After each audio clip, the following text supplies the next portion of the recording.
السلام عليكم ورحمة الله وبركاته. soo dhawaada saaxiibayaal.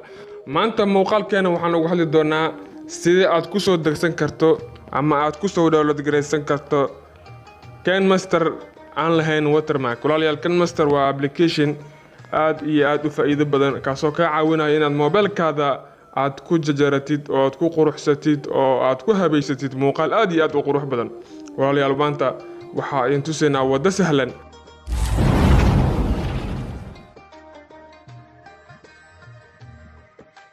walaal waxaa soo kacsataa any browser oo telefoonkaada ku jiro. hadda waxaan noo soo kicinayaa aniga Google Chrome.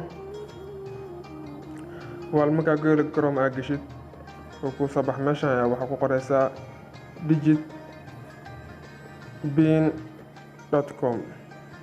wal markaa digitbean.com aad ku qortid san ayaa ku soo baxayso. meeshan searching ayaa waxaa ku qoraysaa KineMaster aan raadinayni. KineMaster Pro Full Unlock.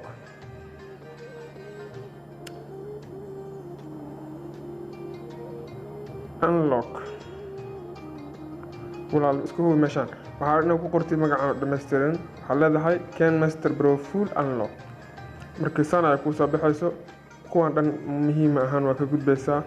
waxaad tagaysaa midkan ay ku qoran tahay download KineMaster Pro Full Unlock Mode 2019. kan ayaa ku anfacayo oo muxuu ahaa sheeg kii ugu dambeeyay. wal markaa ku dhufatid san ay ku soo baxayso waa soconaysaa ilaa iyo aad ka tagtid meel ay ku qoran tahay go to download KineMaster Diamond.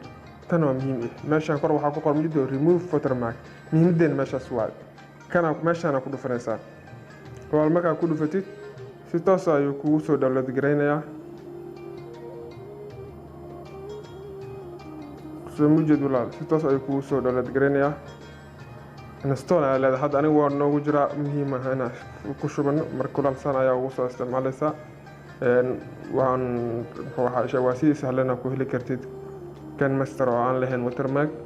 KineMasterka wuxuu ka caawin doonaa walaal inaad muuqaalada ku jajaratid, muuqaalada isugu keentid, muuqaaladaada cod ugu badashid, animation aad ku samaysatid, qoraaladaada.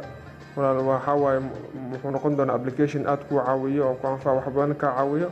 walaal waa mahadsantihiin.